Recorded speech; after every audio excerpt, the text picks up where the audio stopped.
ਸਜਰੇ ਹੋਈ ਜਾਂਦੇ ਨੇ ਡੰਗਰ ਜੀ ਤਕਰੀਬਨ 8 ਮਣ ਦੁੱਧ ਦਿੰਦੇ ਰਹੇ ਨਾ ਮੱਝਾਂ ਥੱਲੇ। ਭਾਈ ਇਹ ਗਰੰਟੀ ਨਾਲ ਗੱਲ ਦੱਸੀ ਜੇ ਕਿ ਵਾਕਈ 12? ਜੀ ਜੀ ਬਿਲਕੁਲ ਗਰੰਟੀ ਨਾਲ। ਇੱਕ ਟਾਈਮ ਦਾ ਮੈਂ 12? ਬੰਦਾ ਝੂਠ ਨਹੀਂ ਕਦੀ ਬੋਲਦਾ। ਮੈਂ ਬੰਦਾ ਕਿਹੜਾ ਨਾ ਵੀ ਕੋਈ ਬੰਦਾ ਯਕੀਨ ਨਹੀਂ ਕਰਦਾ। ਹਾਂ ਯਕੀਨ ਦਿਲਾਉਣ ਵਾਸਤੇ ਮੈਂ ਫੋਨ ਕਰ ਦਿਆਂਗਾ ਵੀ ਮੇਰੀ ਮੱਝ ਹੁਣ ਸੂ ਗਈ ਹੈ, ਬਿਲਕੁਲ ਤਿਆਰ ਹੈ। ਬੋਲੇ ਚ ਨਿਕਲ ਗਈ ਮਸਲਾਂ ਕਿ ਛਿਲੇ ਚ ਜਦੋਂ ਆਨੇ ਉਹਨੇ ਮਸਾਲਾ ਮਸੂਲੇ ਦੇ ਲੈਣਾ ਜੀ। ਹਾਂ ਆਟਾ ਛੱਟਾ ਸੁੱਟ ਦਿੰਦੀ ਏ ਆਪਣੀ ਰੋਤੇ ਆ ਜਾਂਦੀ।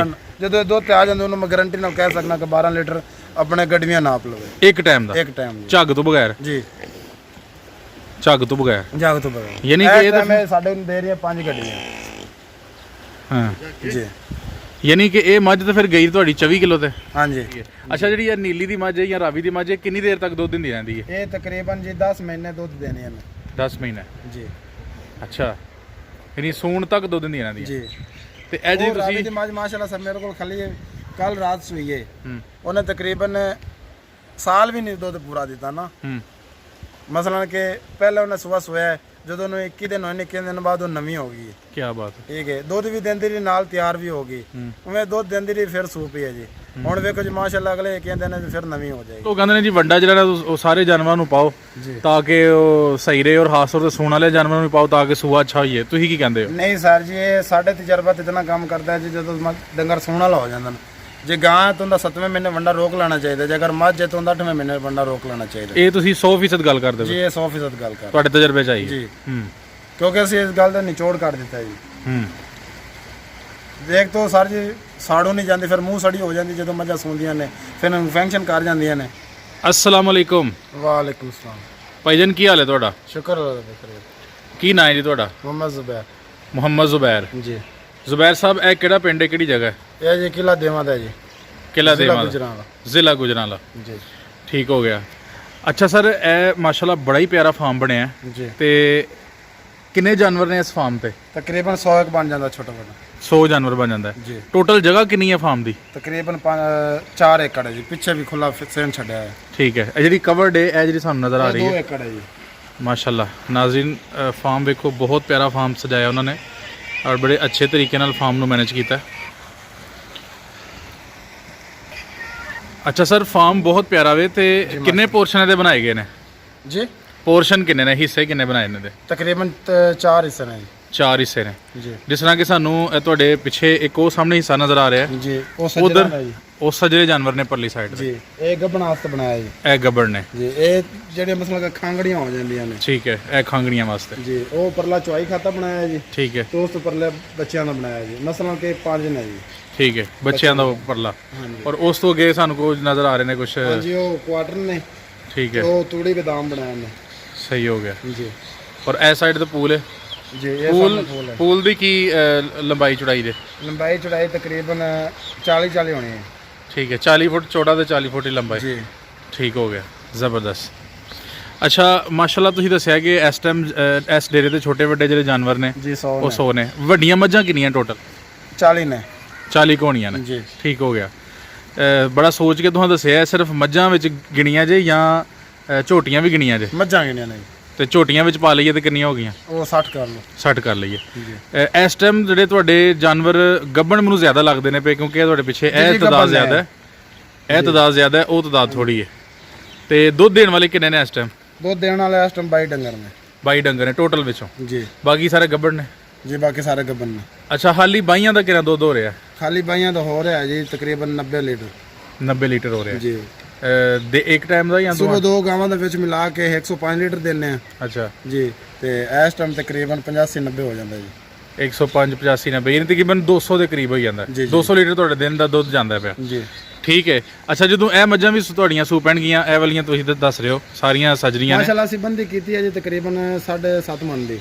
ਅੱਛਾ ਜੀ ਅਸੀਂ ਬਾਦਰੂ ਦੇ ਮਹੀਨੇ ਨਾ 7 ਮਣ ਦੁੱਧ ਦੇਣਾ ਹੈ ਜੀ।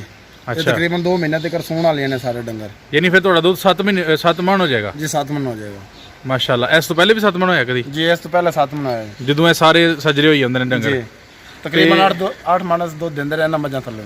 ਅੱਛਾ ਜੀ ਦੋਵਾਂ ਟਾਈਮਾਂ ਦਾ। ਯਾਨੀ 8 ਮਣ ਤੋਂ ਹੁਣ ਇਸ ਟਾਈਮ ਥੱਲੇ ਆਇਆ ਵਾ ਦੁੱਧ? ਜੀ 8 ਮਣ ਤੋਂ ਥੱਲੇ ਆਇਆ। ਇਹ ਪਿਛਲੇ ਮਹੀਨੇ ਅਸੀਂ ਲੈ ਕੇ ਆਏ 3 ਮੱਝਾਂ ਤਕਰੀਬਨ 3 ਲੱਖ ਰੁਪਏ ਦੀਆਂ। ਅੱਛਾ ਜੀ ਅੱਛਾ ਮੱਝਾਂ ਤੁਸੀਂ ਸੌਖੀਆਂ ਰੱਖੀਆਂ ਨੇ, ਮਤਲਬ ਕੀ ਉਹਨਾਂ ਦੀ ਰੂਟੀਨ ਕੀ ਹੈ? 3 ਮਸਲਨ ਕੇ ਪੱਠੇ ਕਿੰਨੇ ਪਾਉਂਦੇ ਹੋ, ਕਿੰਨਾ ਵੰਡਾ ਪਾਉਂਦੇ ਹੋ? ਇਹ ਤਕਰੀਬਨ ਉਹ ਸਾਹਮਣੇ ਟਰਾਲੀ ਦੇਖ ਰਹੇ ਹੋ ਜੀ, ਉਹ ਭਰ ਕੇ ਲਿਆਂਦੇ ਸਵੇਰ। ਠੀਕ ਹੋ ਗਿਆ, ਠੀਕ ਹੈ, ਉਹ ਮਸਲਨ ਕਿ ਪਾਇਦਾ ਗਾਚਾ ਪਾਣਾ ਅਸੀਂ। ਠੀਕ ਹੈ। ਠੀਕ ਹੈ, ਤੇ ਚੁਆਈ ਟਾਈਮ ਅਸੀਂ 3 ਤੋੜੇ ਸਵੇਰ ਵੰਡਾ ਪਾਣੇ ਬਾਈਆਂ ਡੰਗਰਾਂ ਨੂੰ, ਤੇ 3 ਤੋੜੇ ਸ਼ਾਮ ਨੂੰ ਪਾਣੇ। ਸਹੀ ਹੋ ਗਿਆ, ਠੀਕ ਹੋ ਗਿਆ, ਠੀਕ ਹੋ ਗਿਆ। ਅੱਛਾ, ਕਿੰਨੇ ਬੰਦੇ ਕੰਮ ਕਰ ਰਹੇ ਹੋ? ਅਸੀਂ 6 ਬੰਦੇ ਕੰਮ ਕਰ ਰਹੇ 6 ਬੰਦੇ। ਜੀ, ਤੇ 6 ਬੰਦੇ ਆਰਾਮ ਸਕੂਨ ਨਾਲ 100 ਡੰਗਰ ਨੂੰ ਸੰਭਾਲ ਲੈਂਦੇ ਨੇ। ਜੀ। ਸਾਈਲੇਜ ਤੇ 18 ਪੈਲੀਆਂ ਵੀ ਨੇ। ਅੱਛਾ, ਜੀ, ਠੀਕ ਹੋ ਗਿਆ। ਨਾਲ ਮੈਂ ਦੂਸਰਾ ਵੀ ਕੰਮ ਕਰਦੇ ਨੇ। ਜੀ। ਅੱਛਾ, ਸਾਈਲੇਜ ਇਸ ਇਲਾਕੇ 'ਚ ਬਹੁਤ ਜ਼ਿਆਦਾ ਇਸਤੇਮਾਲ ਹੁੰਦਾ ਪਿਆ, ਗੁਜਰਾਂਵਾਲੇ ਦੇ ਇਲਾਕੇ 'ਚ, ਤੇ ਤੁਸੀਂ ਸਾਈਲੇਜ ਯੂਜ਼ ਕਰਦੇ ਹੋ? ਸਰ ਜੀ, ਸਾਰੇ ਸਾਡੇ ਆਪਣੇ ਪੱਠੇ ਬਹੁਤ ਜ਼ਿਆਦਾ ਨੇ। ਅੱਛਾ ਜੀ, ਤੁਹਾਨੂੰ ਸਾਈਲੇਜ ਦੀ ਜ਼ਰੂਰਤ ਨਹੀਂ? ਸਾਨੂੰ ਸਾਈਲੇਜ ਦੀ ਕੋਈ ਜ਼ਰੂਰਤ ਨਹੀਂ। ਉਂਝ ਸਾਈਲੇਜ ਬਿਹਤਰ ਇਸਤੇਮਾਲ ਕਰਦੇ ਨੇ ਸਰ ਜੀ, ਕਿੰਨਾ ਕੋਲ ਇਸ ਟਾਈਮ ਪੱਠੇ ਨਹੀਂ ਹਨ, ਕਿਉਂਕਿ ਇਹ 2 ਮਹੀਨੇ ਪੱਠਿਆਂ ਦੀ ਛਾਤੀ ਹੁੰਦੀ ਵਿਸਾਖ ਤੋਂ ਬਾਅਦ। ਤੇ ਮਾਸ਼ਾਅੱਲਾ ਸਾਡੇ ਆਪਣੇ ਪੱਠੇ ਇਤਨੇ ਕਿ ਸਾਨੂੰ ਸਾਈਲੇਜ ਲੈਣ ਦੀ ਜ਼ਰੂਰਤ ਨਹੀਂ ਪੈਂਦੀ। ਠੀਕ ਹੈ। ਲੇਕਿਨ ਸਾਈਲੇਜ ਸਾਨੂੰ ਵੀ ਪਤਾ ਹੈ ਕਿ ਸਾਈਲੇਜ ਸਾਨੂੰ ਪੱਠਿਆਂ ਨਾਲੋਂ ਸਸਤਾ ਪੈਂਦਾ ਹੈ। ਇਹ ਟਾਈਮ ਸਾਡੇ ਪੱਠਿਆਂ ਦੇ ਪਹਿਲੇ ਲੱਖ ਰੁਪਏ ਨੂੰ ਹੈ, ਤੇ ਸਾਈਲੇਜ ਸਾਨੂੰ 400 ਨੂੰ ਮਾਣ ਮਿਲਣਾ ਹੈ। ਲੇਕਿਨ ਜੇ ਅਸੀਂ ਸਾਈਲੇਜ ਬਾਹਰੋਂ ਲੈਣਾ ਤਾਂ ਸਾਡੇ ਆਪਣੇ ਪੱਠੇ ਖਰਾਬ ਹੁੰਦੇ ਨੇ। ਠੀਕ ਹੋ ਗਿਆ, ਠੀਕ ਹੋ ਗਿਆ। ਪੱਠੇ ਸੇਲ ਤੇ ਨਹੀਂ ਕਰਦੇ? ਪੱਠੇ ਸੇਲ ਨਹੀਂ ਕਰਦੇ ਜੀ। ਸਹੀ ਹੈ ਜੀ। ਨਹੀਂ ਤੁਹਾਡੇ ਕੋਲ ਮਾਸ਼ਾਅੱਲਾ ਵਾਫਰ ਮਿਕਦਾਰ ਵਿੱਚ ਹਾਂਜੀ, ਪੱਠੇ ਵਾਫਰ। ਤੂੜੀ ਛੁੜੀ ਵੀ ਘਰ ਦੀ ਹੁੰਦੀ ਹੈ? ਹਾਂਜੀ, ਤੂੜੀ ਅੱਜ ਕੀ ਤਕਰੀਬਨ 7 ਲੱਖ ਦੀ ਸਟਾਈ ਹੈ। ਅੱਛਾ, ਹਾਂਜੀ, ਠੀਕ ਹੋ ਗਿਆ। ਸਿਆਲੇ ਤਕਰੀਬਨ ਫਿਰ ਆ ਜਾਏਗੀ 3-4 ਲੱਖ ਰੁਪਏ ਦੀ। ਠੀਕ ਹੋ ਗਿਆ। ਤਕਰੀਬਨ 10-11 ਲੱਖ ਦੀ ਤੂੜੀ ਲੱਗਦੀ ਸਾਲ। ਅੱਛਾ, ਤੂੜੀ ਜਿਹੜੀ ਉਹ ਫਿਰ ਸਾਲ ਬਾਅਦ ਤੁਸੀਂ ਇਕੱਠੀ ਕਰ ਲੈਂਦੇ ਹੋ? ਜੀ, ਠੀਕ ਹੈ। ਤੇ ਜਾਨਵਰਾਂ ਨੂੰ ਵੰਡੇ ਦਾ ਕੀ ਹਿਸਾਬ ਕਿਤਾਬ ਹੈ ਤੁਹਾਡਾ? ਕਿੰਨਾ ਪਾਉਂਦੇ ਹੋ? ਵੰਡਾ ਜੇ ਅਸੀਂ 3 ਤੋੜੇ ਪਾ ਰਹੇ ਟਾਈਮ ਦਾ, ਤਕਰੀਬਨ 40 ਤੋਂ 120 kg। 120 kg ਬਾਈਆਂ ਡੰਗਰਾਂ ਨੂੰ। ਅੱਛਾ, ਉਹ ਬਾਈਆਂ ਨੂੰ? ਦੂਜਿਆਂ ਨੂੰ ਤਾਂ ਨਹੀਂ ਪਾਉਂਦੇ ਪਏ? ਬਾਈਆਂ ਨਹੀਂ ਪਾਉਂਦੇ ਸਰ ਜੀ। ਇਹ ਗੱਬਣ ਮਾਲ ਹੈ, ਜੇ ਅਗਰ ਇਹਨਾਂ ਨੂੰ ਅਸੀਂ ਵੰਡਾ ਪਾਉਂਦੇ ਨਾ, ਇਹ ਜਦੋਂ ਸੌਣਗੇ ਉਦੋਂ ਫੰਕਸ਼ਨ ਕਰਨਗੇ ਸਾੜੂ ਵਗੈਰਾ, ਮਸਲਨ ਕਿ ਪਿੱਛਾ ਮਾਰਸਨ ਵੰਡੇ ਨਾਲ। ਜਦੋਂ ਮੱਝਾਂ ਬਿਲਕੁਲ ਤਿਆਰ ਖਲੀਆਂ ਨਾ, ਜਦੋਂ ਅਸੀਂ ਉਹਨਾਂ ਨੂੰ ਪਾਉਂਦੇ ਤਾਂ ਵੰਡਾ ਸਰ ਜੀ ਗਰਮ ਹੁੰਦਾ ਹੈ। ਗਰਮ ਵੰਡੇ ਨਾਲ ਫਿਰ ਪਿੱਛੇ ਦੀ ਸ਼ਿਕਾਇਤ ਦਿੰਦੇ ਨੇ, ਇਸ ਵਜ੍ਹਾ ਤੋਂ ਅਸੀਂ 2 ਮਹੀਨੇ ਦਾ ਵੰਡਾ ਰੋਕ ਦਿੰਦੇ ਹਾਂ। ਜਦੋਂ ਸੌਣ ਇਹ ਨਹੀਂ ਵੰਡਾ ਜਿਹੜਾ ਤੁਸੀਂ ਰੋਕਿਆ ਵੇ, ਇਹ ਪਹਿਲੇ ਤਜਰਬਾ ਕਰ ਚੁੱਕੇ ਹੋ ਕਿ ਇੰਜ ਹੁੰਦਾ? ਜੀ, ਤਜਰਬਾ ਕੀਤਾ ਸਰ ਜੀ। ਸਾਡੇ ਇੱਕ ਪਰਸੋਂ ਮੱਝ ਇਸੇ ਤਰੀਕੇ ਨਾਲ ਲਾ ਲਈ। ਅੱਛਾ ਜੀ, ਇਹ ਨਹੀਂ ਪਿੱਛਾ ਮਾਰ ਰਿਹਾ ਉਹਨੇ? ਜੀ, ਉਹਨੇ ਤਕਰੀਬਨ ਜਦੋਂ ਗੱਭਣ ਆਏ ਤੇ ਸਾਡੇ ਕੋਲ ਵਪਾਰੀ ਆਏ ਨੇ, ਉਹਨੇ ਤਕਰੀਬਨ 3.5 ਲੱਖ ਰੁਪਇਆ ਲਾਇਆ, ਮੈਂ ਨਹੀਂ ਦਿੱਤੀ। ਤੇ ਜਦੋਂ ਸੂਈ ਹੈ ਉਹ 10-15 ਦਿਨ ਉਹਨੇ ਬੱਚਾ ਪਹਿਲਾਂ ਸੁੱਟ ਦਿੱਤਾ, ਸਿਰਫ ਵੰਡੇ ਦੀ ਇਨਫੈਕਸ਼ਨ ਦੀ ਵਜ੍ਹਾ ਨਾਲ। ਯਾਨੀ ਵੰਡਾ ਬਹੁਤ ਜ਼ਿਆਦਾ ਤੁਸੀਂ ਪਾ ਛੱਡਦੇ ਹੋ? ਜੀ, ਉਹਦੀ ਵਜ੍ਹਾ ਨਾਲ ਹੀਟ ਲਾਈ ਜਾਂਦੀਆਂ? ਉਹਦੀ ਵਜ੍ਹਾ ਤੋਂ ਹੀਟ ਨਾਲ ਪਿੱਛਾ ਕੱਢਿਆ, ਪਿੱਛੋਂ ਦਾ ਚੜਾਇਆ ਵੀ ਹੈ, ਲੇਕਿਨ ਉਹ ਸਾਨੂੰ ਫਿਰ ਨਹੀਂ ਨਾ ਰਹੀ। ਉਹ ਫਿਰ ਅਫਾਰਾ ਕਰ ਗਈ। ਅਫਾਰਾ ਕਰਨ ਦੇ ਬਾਵਜੂਦ ਅਸੀਂ ਡਾਕਟਰ ਵੀ 2-3 ਮੰਗਾਏ ਨੇ, ਸਰਕਾਰੀ ਹਸਪਤਾਲ ਵਿੱਚ ਵੀ ਮੰਗਾਏ ਨੇ, ਆਪ ਖੁਦ ਵੀ ਟ੍ਰੀਟਮੈਂਟ ਕੀਤੀ, ਲੇਕਿਨ ਕਾਮਯਾਬ ਨਹੀਂ ਹੋਈ। ਤਕਰੀਬਨ 2-4 ਘੰਟੇ ਦੇ ਅੰਦਰ ਉਸਦੀ ਬਾਂਹ ਲਾਲ ਹੋ ਗਈ। ਠੀਕ ਹੋ ਗਿਆ।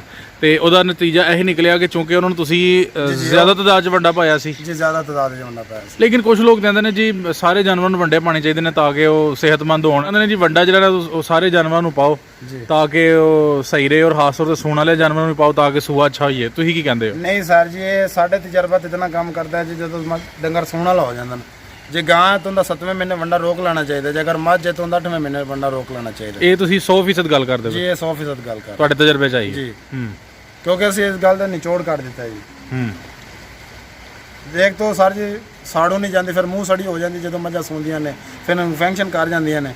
ਉਹ ਫਿਰ ਦੁੱਧ ਤੇ ਲਿਆਉਂਦਾ ਲੈਂਦਾ, ਖਰਚੇ ਅਖਰਾਜਾਤ ਪਹਿਲੇ ਪੂਰੇ ਨਹੀਂ ਹੁੰਦੇ ਮਾਲ ਡੰਗਰ ਦੇ। ਮਸਲਾਂ ਕਿ ਖਰਚੇ ਨੇ, ਤਨਖਾਹਾਂ ਨੇ, ਬਿਜਲੀ ਦੇ ਬਿੱਲ ਨੇ, ਇਹ ਮੋਟਰ ਚੱਲ ਰਹੀ ਹੈ ਇਹਦਾ ਬਿੱਲ ਹੈ, ਤੇ ਇਸ ਵਜ੍ਹਾ ਤੋਂ ਅਸੀਂ ਸਰ ਜੀ ਆਪ ਖੁਦ ਹੀ ਵੰਡਾ ਰੋਕ ਲੈਂਦੇ ਕਿ ਸਾਨੂੰ ਇਹ ਬਾਅਦ ਵਿੱਚ ਤੰਗ ਨਾ ਕਰੀ। ਠੀਕ ਹੋ ਗਿਆ। ਯਾਨੀ ਤੁਹਾਡਾ ਇਹ ਜਿਹੜਾ ਮਾਲ ਹੈ ਇਹਦਾ ਤੁਸੀਂ 7 ਮਹੀਨੇ ਪਹਿਲੇ ਤੋਂ ਹੀ ਵੰਡਾ ਰੋਕ ਲਿਆ? ਮਸਲਾਂ ਕਿ ਜਦੋਂ 7ਵੇਂ ਮਹੀਨੇ ਨਿਕਲ ਜਾਂਦੀਆਂ ਨੇ ਉਹ ਟਾਈਮ ਅਸੀਂ ਇਹਨੇ ਸਾਰੇ ਵੰਡਾ ਬੰਦ ਕੋਈ ਨਾ, ਜਦੋਂ ਮਤਲਬ 7 ਮਹੀਨੇ ਹੋ ਗਏ ਨੇ ਤੇ ਉਹਨੂੰ ਫਿਰ ਰੋਕ ਛੱਡਿਆ ਤੁਸੀਂ ਤਾਂ ਕਿ ਅੱਛਾ ਉਂਝ ਪੱਠਾ ਰੱਜ ਕੇ ਖਾਂਦੀਆਂ ਨੇ? ਪੱਠੇ ਮਾਸ਼ਾਅੱਲਾ ਰੱਜ ਕੇ ਖਾਂਦੀਆਂ ਨੇ। ਇਹ ਹੁਣ ਮਾਸ਼ਾਅੱਲਾ ਰੱਜੀਆਂ ਖਲੇ ਨੇ, ਉਹ ਪੱਠੇ ਨਾਲ ਤਾਂ ਹੁਣ ਕੁਤਰੀ ਰਹੇ ਨੇ। ਠੀਕ ਹੋ ਗਿਆ ਜੀ। ਇਹਨਾਂ ਤਕਰੀਬਨ ਸਾਰੇ ਰਾਤ ਇਤਬਾਕ ਪੱਠੇ ਖਾਣੇ ਨੇ। ਸਹੀ ਹੋ ਗਿਆ। ਅੱਛਾ, ਇਹ ਦੱਸੋ ਕਿ ਇਸ ਫਾਰਮ ਦੇ ਵਿੱਚ ਤੁਸੀਂ ਜਾਨਵਰ ਬੰਨ ਕੇ ਰੱਖਦੇ ਹੋ ਜਾਂ ਫਿਰ ਖੁੱਲੇ ਰਹਿੰਦੇ ਨੇ? ਪੋਰਸ਼ਨ ਬਣੇ ਨੇ ਆਪਣੀ ਮਰਜ਼ੀ ਨਾਲ ਫਿਰ ਡਰਨ? ਇਹ ਸਾਹਮਣੇ ਦੇਖ ਲਓ ਸਾਰੀ ਪੈਪ ਲੱਗਿਆ ਨੇ। ਠੀਕ ਹੈ। ਇਹ ਪੱਠੇ ਖਾਣ ਟਾਈਮ ਇੱਕ ਦੂਸਰੇ ਨੂੰ ਮਾਰਨ ਗਿਆ ਨੇ। ਅੱਛਾ ਜੀ, ਠੀਕ ਹੋ ਗਿਆ। ਮਾਸ਼ਾਅੱਲਾ। ਪਾਣੀ ਵਾਲੇ ਹੌਦੀਆਂ ਸਾਰੀ ਵਿੱਚੇ ਬਣੀਆਂ ਨੇ, ਉਹ ਸਾਹਮਣੇ ਅੰਦਰ ਲਾਈਟਾਂ ਦੇ ਇੰਤਜ਼ਾਮ ਬਣੇ ਆ, ਉਹ ਅੰਦਰ ਚੁਆਈ ਖਾਤੇ ਪੱਖੇ ਲਾਏ ਨੇ। ਅੱਛਾ, ਮਸਲਾ ਕਿ ਗਰਮੀ ਸਾਨੂੰ ਪੱਖਿਆਂ ਦੀ ਸਹੂਲਤ ਹੈ, ਮੱਝਾਂ ਜਦੋਂ ਅਸੀਂ ਅੰਦਰ ਬੰਨ੍ਹਨੇ ਆ ਉਹ ਟਾਈਮ ਪੱਖੇ ਚਲਾ ਲਈਦੇ ਨੇ। ਠੀਕ ਹੋ ਗਿਆ। ਤੇ ਇਹਨਾਂ ਵਾਸਤੇ ਕੋਈ ਕੱਚੀ ਜਗ੍ਹਾ ਵੀ ਰੱਖੀ ਜੇ? ਕੱਚੀ ਜਗ੍ਹਾ ਸਰ ਜੀ ਪਿੱਛੇ ਰੱਖੀ, ਤਕਰੀਬਨ 3 ਪਹਿਲੇ। ਸਹੀ ਹੋ ਗਿਆ। ਤੁਸੀਂ ਜਾਨਵਰਾਂ ਨਾਲ ਤੁਸੀਂ ਕਿਹਾ ਕਿ ਅਸੀਂ ਬੜਾ ਅੱਛਾ ਸਲੂਕ ਕਰਨੇ ਆ, ਅਸੀਂ ਇਹ ਨਹੀਂ ਵੇਖਦੇ ਕਿ ਕਿੰਨਾ ਖਰਚ ਹੋ ਰਿਹਾ ਜੀ, ਤੇ ਸੌਖੇ ਜਾਨਵਰ ਰੱਖੇ ਨੇ। ਤੇ ਜਾਨਵਰ ਨੂੰ ਜਦੋਂ ਖੁਸ਼ ਕਰੀਏ ਤਾਂ ਜਾਨਵਰ ਵੀ ਆਪਣੇ ਮਾਲਕਾਂ ਨੂੰ ਖੁਸ਼ ਕਰਦਾ। ਜੀ ਜੀ ਬਿਲਕੁਲ। ਤੇ ਕੀ ਤੁਸੀਂ ਤੁਹਾਡਾ ਕੀ ਖਿਆਲ ਹੈ ਕਿ ਜੋ ਤੁਸੀਂ ਇਹਨਾਂ ਤੇ ਲਾਉਂਦੇ ਹੋ ਇਹ ਵਾਪਸ ਕਰ ਛੱਡਦੀਆਂ ਨੇ? ਜੀ ਕਰ ਛੱਡੇ ਨੇ ਮਾਸ਼ਾਅੱਲਾ। ਠੀਕ ਹੋ ਗਿਆ। ਜੀ ਤੇ ਜਿਹੜੇ ਬੰਦੇ ਰੱਖਣਾ ਚਾਹੁੰਦੇ ਨੇ ਉਹਨਾਂ ਨੂੰ ਤੁਸੀਂ ਕੀ ਮਸ਼ਵਰਾ ਦਿੰਦੇ ਹੋ ਕਿ ਉਹ ਦਿਲ ਅਸੀਂ ਛੋਟਾ ਨਾ ਸਾਹਿਬ ਜੀ ਵੇਖੋ ਕਰਨ? ਨਾ ਜੀ, ਇਹ ਕਿਹੜਾ ਬੰਦੇ ਜਾਨਵਰ ਰੱਖਣਾ ਚਾਹੁੰਦੇ ਨੇ ਨਾ, ਅਸੀਂ ਉਹਨਾਂ ਨੂੰ ਇਹ ਕਹਿੰਦੇ ਥੋੜੇ ਰੱਖ ਲਓ, ਅੱਛਾ। ਲੇਕਿਨ ਸੁਥਰੇ ਰੱਖ ਲਓ। ਇਹ ਨਹੀਂ ਕਿ ਤੁਸੀਂ ਇਤਨਾ ਮਸਲਾ ਕਿ ਢੇਰ ਇਕੱਠਾ ਕਰ ਲਓ, 40-50 ਮੱਝਾਂ ਇਕੱਠੀਆਂ ਕਰ ਲਓ, ਕਿਸੇ ਕੰਮ ਦੀਆਂ ਨਹੀਂ ਹਨ, ਕਿਸੇ ਦੇ ਸਿੰਘ ਨਹੀਂ ਹਨ, ਕਿਸੇ ਦੇ ਥੱਲੇ ਥਾਣ ਨਹੀਂ ਹਨ। ਵੇਖੋ ਨਾ ਜੀ, ਅਗਰ ਬੰਦੇ ਕੰਮ ਕਰਨਗੇ ਉਹਨਾਂ ਤਨਖਾਹਾਂ ਤਾਂ ਲੈਣੀਆਂ ਨਾ। ਅਗਰ ਅਸੀਂ ਮਾਲ ਚੰਗਾ ਰੱਖਾਂਗੇ ਤਾਂ ਸਾਡੇ ਵੀ ਖਰਚਾਤ ਪੂਰੇ ਕਰਨਗੇ ਬੰਦੇ ਤਨਖਾਹ, ਫਿਰ ਸਾਨੂੰ ਕੋਈ ਲੱਖ 2 ਲੱਖ ਬਚਤ ਵੀ ਆਏਗੀ। ਠੀਕ ਹੈ। ਜੇ ਅਗਰ ਅਸੀਂ ਮੱਝਾਂ ਮਾੜੀਆਂ ਰੱਖਣੇ ਆ ਤਾਂ ਫਿਰ ਆਪਣੇ ਹੀ ਖਰਚੇ ਪੂਰੇ ਕਰਨਗੇ, ਲੇਕਿਨ ਉਹ ਕਿਹੜੇ ਬੰਦੇ ਦੀ ਤਨਖਾਹਾਂ ਨੇ ਉਹ ਆਪਣੀ ਜੇਬ ਵਿੱਚ ਜਾਂਦੀਆਂ ਨੇ। ਸਹੀ ਹੋ ਗਿਆ। ਯਾਨੀ ਕਿ ਜਿਹੜੇ ਲੋਕ ਨੁਕਸਾਨ ਕਰਦੇ ਨੇ ਉਹਨਾਂ ਦੇ ਕੋਲ ਮਾਲ ਚੰਗਾ ਨਹੀਂ ਹੁੰਦਾ। ਮਾਲ ਚੰਗਾ ਨਹੀਂ ਹੁੰਦਾ। ਜਿਹੜਾ ਮਾਲ ਹੈ ਉਹ ਕਿੱਥੋਂ ਲੈਣਾ ਚਾਹੀਦਾ? ਮਾਲ ਲੈਣਾ ਚਾਹੀਦਾ ਜੀ ਜਾਂ ਰਾਵੀ ਵਾਲਾ ਮਾਲ ਲੈਣਾ ਚਾਹੀਦਾ, ਜ਼ਿਆਦਾ ਨੀਲੀ ਦੀਆਂ ਮੱਝਾਂ ਮਸ਼ਹੂਰ ਨੇ। ਠੀਕ ਹੈ ਜੀ ਤੁਹਾਡੇ ਕੋਲ ਉਹੀ ਨੇ ਸਾਰੀਆਂ? ਸਾਡੇ ਕੋਲ ਉਹ ਹੀ ਨੇ ਮਾਸ਼ਾਅੱਲਾ ਕਾਰ। ਤੁਸੀਂ ਮੱਝਾਂ ਨਾਲ ਪਾਉਂਦੇ ਰਹਿੰਦੇ ਹੋ ਜਾਂ ਘਰ ਜੀ ਦੀਆਂ? ਪਾਉਂਦੇ ਰਹਿੰਦੇ। ਤੇ ਫਿਰ ਪਿਛਲੇ ਮਹੀਨੇ ਵੀ 3 ਮੱਝਾਂ ਪਾਈਆਂ ਨੇ, 3-4 ਮੱਝਾਂ ਹੁਣ ਪਾਣੀਆਂ ਨੇ। ਠੀਕ ਹੋ ਗਿਆ। ਜੀ ਯਾਨੀ ਕਿ ਤੁਸੀਂ ਲਾਹੌਰ ਦਾ ਹੈ ਵਪਾਰੀ, ਉਹ ਤੋਂ ਸਾਨੂੰ ਨੀਲੀ ਦੀਆਂ ਮੱਝਾਂ ਲਿਆ ਕੇ ਦਿੰਦੇ। ਠੀਕ ਹੈ। ਜ਼ਿਆਦਾਤਰ ਤਾਂ ਮੈਂ ਰਾਵੀ ਦੀਆਂ ਮੱਝਾਂ ਪਵਾਉਣਾ ਜੀ। ਅੱਛਾ ਜੀ ਉਹ ਕਿਉਂ? ਰਾਵੀ ਦੀਆਂ ਮੱਝਾਂ ਅੱਛੀਆਂ ਨੇ।